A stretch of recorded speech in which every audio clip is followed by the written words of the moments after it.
Taurus, kumusta? Maligayang pagdating sa ating channel.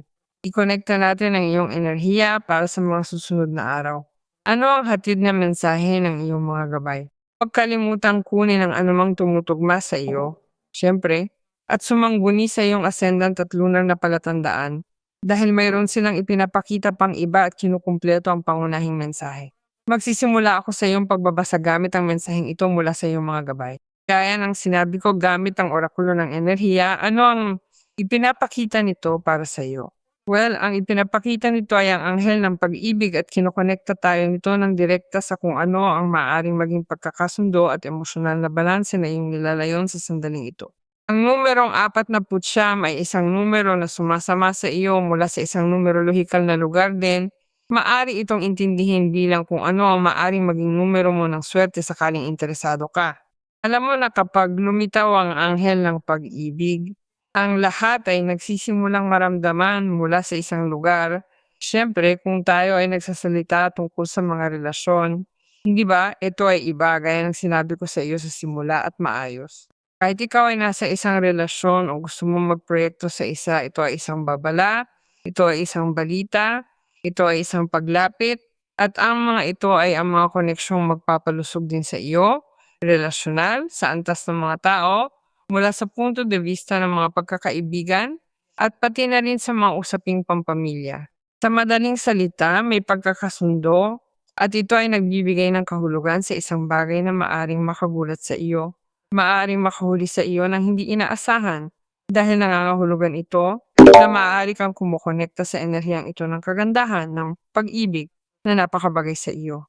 Particular din na kailangan magsalita mula sa isang lugar, hindi lamang malapit, relasyonal ng magkapareha, kundi maaari rin itong isaalang-alang mula sa ibang lugar. Gaya ng sinasabi ko sa iyo sa isang sandali kung saan kailangan mong bawiin ang pagkakasundo sa antas ng mga koneksyon. Kaya, kung ang iyong taong interes at ikaw ay dumadaan sa isang sandali ng pagkasira, kung iyong taong interes at ikaw ay sinusubukang makita kung paano ninyo ipagpapatuloy ang usaping ito ay isang magandang sandali dahil ang anghel na ito ay bumaba upang kausapin tayo tungkol dito, hindi ba? Higit sa lahat, ito ay isang paalala rin na isaalang-alang ang pagmamahal sa sarili, hindi ba mula sa paraan ng kung paano mo pinahahalagahan ang iyong sarili mula sa isang personal na usapin at kung paano ka maaring makita ng ibang tao sa sandaling ito. Ito ay isang bagay na nahuhulaan na ipinapakita ng isang paparating na paglapit. Kaya, kung ikaw ay nananabik dito, kung ikaw ay nagnanais nito kahit ang pinakamalalim na relasyon, dumating ang anghel upang sabihin sa iyo na ito ay nakahanda sa sandaling ito para sa iyo. Ang intensyon na yun ng lambing na nanggagaling mula sa loob, kaya ako sinasabi sa iyo, ang pagpapahalaga sa kung ano ang dumarating sa pamamagitan ng pagmamahal sa sarili, sa paano man ay nagbibigay sa iyo ng gantimpala at balik na ito. Kaya dito ay may pag-ibig na walang limitasyon, walang kondisyon, personal, na malinaw na nagreresulta sa konteksto ng ibang tao. May mangyayari na hindi inaasahan patungkol sa pag-ibig. Tingnan natin kung ano ang ipinapakita sa atin ngayon ng mga anghel. Ang mga ito ay palagi mga pangkalahatang pagbabasa, ngunit kung interesado kang magkaroon ng personal na pagbabasa sa akin, gawin mo ito sa pamamagitan ng website ng agenda upang piliin, well, ang pagbabasang iyon ng iyong kagustuhan. Nasa video ang address dito, ngunit mayroon ka ring nakapin na komento sa iyong palatandaan na direktang nagdidirekta sa iyo sa pahina. Well, tingnan natin kung ano ang ipinapakita sa atin ng mga baraha. Sinabi ko na may sorpresa at revelasyon at heto na, ang pagkamulat. Iyan ang pagkamulat. Ang biglang pagkatuklas o pag-unawa dulot man ng ugnayang ito o ng isang personal na karanasan. Kapag nasa diwa ka ng ermitanyo, sandali rin ito ng pagdama sa emosyonal na pagkamahinaw, hindi ba? At ang karanasang naghatid sa iyo rito ang siya ring nagkakaroon ng saysay para sa iyo. Ang ermitanyo ay barahang kasama ng toro sa oras ng malalim na ugnayan sa bagay na maaring maramdamang higit na mataas at maaari rin itong maging bigkis ng pag-ibig para sa iyo. Ano? Sinilang ang kung ano ang maaaring maging pinakamalalim na intensyon mula sa isang personal na lugar sa pagkonekta sa espiritual na pag-anlad. Kaya mauunawaan din iyan mula sa mapagmahal na pananaw at bilang pagiging liwanag mo para sa iba, hindi ba? Kaya ipinapakita rin nito ang tuwirang pagtutugma nito sa unang card. Ang mga sagot na darating mula sa isang napakalalim na lugar na dapat isaalang-alang bilang mga tiyak na sagot patungkol sa mga tanong na iyong itinatanong sa iyong sarili sa personal na antas. Dahil ang epipanyang iyon ay kinakatawan din mula sa lugar na iyon at pag-iilaw, hindi ba ang patuloy na paghahanap ng espiritual na kaalaman at ang pakiramdam, well, na naiilawan ng mga ito. At yan ang sinasabi sa atin. Panahon ito para muling kumonekta sa lugar na iyon dahil sa anumang paraan, lagi ka nang naroon. Maganda ang card mo, ang tatlo ng mga tungkod. Kapag lumilitaw ang tatlo ng baston, ibinabalita nito ang malaking paglawak ng kasaganaan sa bagay na, para sa marami sa inyo, nagiging isang permanenteng lugar na rin. Hindi ba, iyon? Bale, kung nagsisimula akong maramdaman at itala na sa buhay ko may ilang haligi o kaayusang sumusuporta na sa akin, may katiyakan akong makakapagplano o makakakita ng ibang kinabukasan, at may mga elemento, mapagkukunan at kasangkapang makapagpapalawak sa akin. Kaya ang Three of Wands ay ipinapahayag iyon sa akin at ipinapahayag din ang gantimpala sa pagyabong na iyon ng kung ano ang aking ginagawa, hindi ba? At iyon ay may kinalaman din ng kaunti sa kung ano ang maaari mong inaasahan sa sandaling ito, kung paano ko gagawin ang mga susunod na hakbang dahil ang The Hermit ay sumasama sa iyo sa landas na may maraming liwanag. Kaya paano ko gagawin ang mga susunod na hakbang pasulong kasama ang kung ano ang mayroon na ako, ngunit kasama ang kung ano ang aking natatanggap. Kaya dun dumarating ang sandali kung saan sinasabi ni Taurus, well, una sa lahat inuuna ko ang aking sarili dahil naroon ang anghel ng pag-ibig na nagbibigay sa atin ng maraming pag-ibig para doon. Ngunit kaya kong magpalawak sa kung ano ang maaring maging proyekto na lalabas gaya ng aking inaasahan. Lumabas na ito gaya ng aking inaasahan, sabi ni Taurus. Kaya well, paano ko ipagpapatuloy ito rito? Paano ko magpapalawak? Paano ako lilipat? Paano ko ipapakilala ang aking sarili? Paano ako makakarating sa mas maraming tao? Paano ko mapapalawak ang aking negosyo, ang aking mga kliyente? Anong kakayahan ang mayroon ako upang makarating ako sa mga taong kailangan ko upang patuloy na tumaas ang aking pera, tumaas ang aking trabaho at lahat ng kailangan ko, Taurus, upang patuloy na makita ang aking sarili sa katayuang ito ng katatagan. Ngunit maaari rin itong maging para sa pagpapalawak pa sa malapit na hinaharap, dahil ito ay isang sandali rin para magplano ng tumpak. Kung may ilan sa inyo na pakiramdam na hindi tumutugma sa inyo ang direksyong tinatahak ninyo sa loob, kaya narito ang ermitanyo, maaring nasa yugto kayo ng malalim na pagsisiyasat sa sarili mula roon. Ito ba ang direksyong magdadala sa akin sa pag-unlad na ito? O ito na aking nararamdaman, na aking napapansin, ay indikasyon na kailangan kong magbago at na kaya ako talagang pumili ng ibang direksyon at gayunpaman ay magkakaroon ako ng kasaganaang iyon. Panahon din ito para liwanagan mo ang pananaw na yan, na sabi ko nga lumilitaw na parang paghahayag. Kaya ikaw ang may opsyon. Ikaw ang may opsyon o ang paraan upang baguhin ang estratehiya at ilarawan ng isa pa itong isa pang plano ng pag-unlad o literal na pumunta sa mas magandang landas.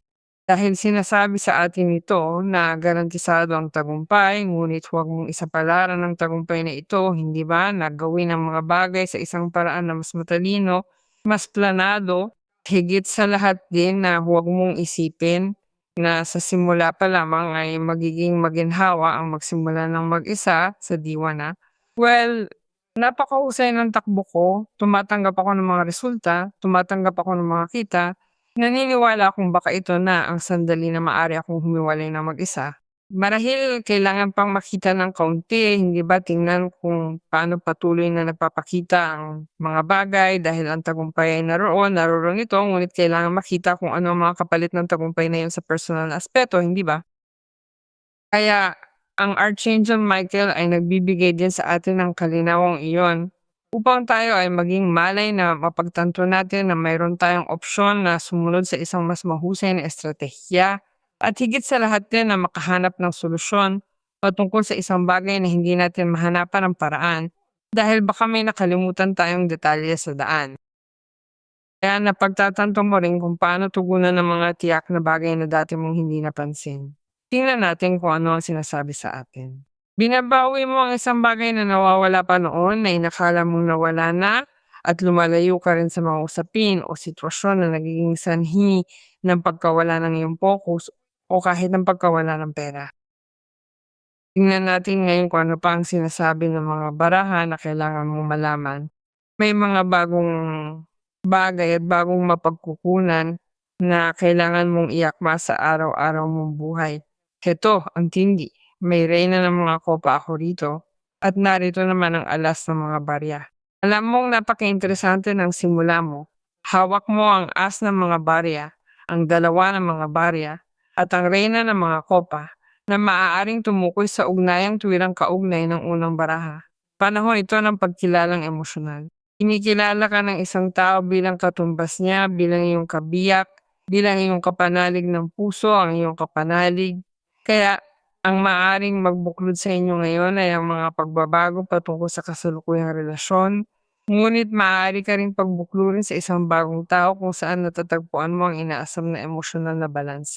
Kaya ang sinasabi sa atin dito ay ikaw ay nakikipag-isa sa commitment sa isang tao. Malinaw na mula sa pag-ibig na kinikilala ka mula sa isang lugar kung saan alam niya na maaari siyang umasa sa iyo at na maaari niyang ibahagi ang lahat sa iyo. Ramdam kong tapat at malinaw ang pag-ibig na ito at higit sa lahat, tinutulungan kang umunlad. Lahat ay papunta sa gusto mo. Parang sa buhay ninyo, kumikilos ang universo pabor sa iyo. Walang duda. Ipinapakita sa akin ng dalawa ng mga barya at alas ng mga barya na maayos ang pagkakahanay ng mga bagay kasi ang natatanggap mo rito, inaayos mo roon at pinagdurugtong mo, di ba? Ang Ace of Pentacles ay ang barahan ng isang simula upang patuloy mong dagdagan ang pagpapalawak na iyon dahil sinabi ko na sa iyo nung nagsimula ang pagbabasa na mayroon kang pundasyon at ang pundasyong iyon ang nagpaplano sa iyo sa paanuman para sa kinabukasan at sa pagpaplanong iyan ay may mga bagay na pumapasok sa buhay mo, kung saan tiyak na magkakaroon ka ng ilang alok o ihahanda mo ang iyong sarili na mapuno ng kasaganaan sa pagkilos sa isang panibagong paraan. At ihahanda mo rin ang iyong sarili na maging mulat sa kung paano makalalabas sa mga pagharang. At kung gayon, dito ay binibigyan ka ng mga binhi upang masiguro mo ang katatagang pang-ekonomiya na yan at patuloy na mapabuti ang kasalukuyang material na sitwasyon sa trabaho at ihanda mo ang iyong sarili at maging mulat na karapat-dapat ka na mamuhay ng masagana. Ang pakiramdam ko, binubuksan ng universo ang mga pinto para tumanggap ka sa material at emosyonal. At saka, heto na ang dalawa ng mga barya, pumapasok na ang dalawa ng mga barya. Nagbabago ang mga paraan, mayroon kang mga bagong dahilan upang mapagtanto kung ano ang kailangang panatilihin at kung ano ang hindi na kailangang panatilihin sa buhay mo. Ang Two of Pentacles ay isang napakakawili-wiling baraha kapag kailangan nating magbago dahil tuwirang itong nakaugnay sa barahang ito sa mga puwersa ng pagbabago at ng balanse. Kung gayon, dumating ang Two of Pentacles upang kausapin din tayo na may isang mabuting bagay na pumapasok sa buhay mo at kaya mong akuin ang pananagutan sa bagay na iyan na hindi gumagana para sa iyo o itinuturing na masama, na para sa iyo ay naging palatandaan ng kawalan ng balanse upang alisin mo ito, puksain mo ito sa buhay mo o isaayos mo ito batay sa kung ano ang nagsisimulang gumana. At dahil dito naging mulat ka rin na malinaw na tinutungo mo na ang ilang mga hamon dahil nasa iyo ang Three of Wands.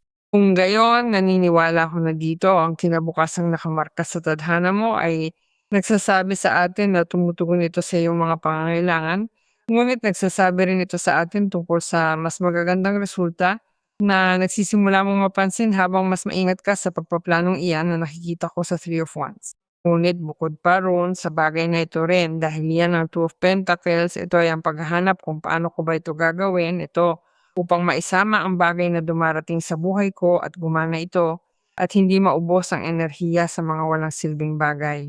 Dahil ang pag-ubos ng enerhiya sa mga walang silbi, maging sa mga relasyon, sa mga tao o sa mga gawi o sa mga nakasanayan na mayroon ako, ay inaalisan tayo ng enerhiya mula sa kung ano talaga magbibigay sa atin ng pakinabang, pakinabang sa pera, pakinabang sa relasyon. Kaya naman kailangan kung minsan gusto nating atakihin ang maraming bagay ng sabay-sabay, maraming harapan, dahil nagsisimulang gumalaw ang mga posibilidad. At paano ko ba gagawin upang patuloy na mapanatili ang estruktura ng buhay ko at hindi ako mawala ng balanse? Well, simple lamang. Sa pamamagitan ng paggamit ng maayos ng enerhiya at paggamit ng enerhiyang iyan na may focus sa kung saan ko gustong umunlad, ngunit napagtatanto rin na sa buhay ko kailangan kong malibang, kailangan kong asikasuhin ang sarili ko, kailangan kong maglaan ng oras sa buhay ko upang gugulin ito kasama ang taong ito dahil malinaw na mangyayari ito. Doon mo mapapansin ang balanseng yan. Upang malaman kung anong numero ang sumasama sa panginginig kay Taurus, well, numero 21, gustong-gusto ko ito.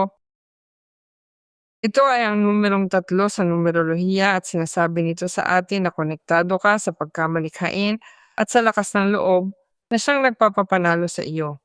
Ngunit ang iyong imahinasyon sa sandaling ito ay napakalakas na ihahayag sa iyo ang lahat ng kailangan mo. Upang ikaw ay makislap, upang ikaw ay maging, sinasabi nito sa akin, isa sa iyong pinakamahalagang proyekto. Pero magkakaroon ka rin ng pag-uusap sa isang tao kung saan magagawa mong harapin, ayusin at itugma ang mga usaping may kinalaman sa pinapangarap at ipinaplanong hinaharap kasama ang ibang tao. Nangingibabaw sa iyo, Taurus, ang enerhiya ng aspirasyon at mithiin. Magdeklara at magpasalamat tayo upang ito ay mangyari.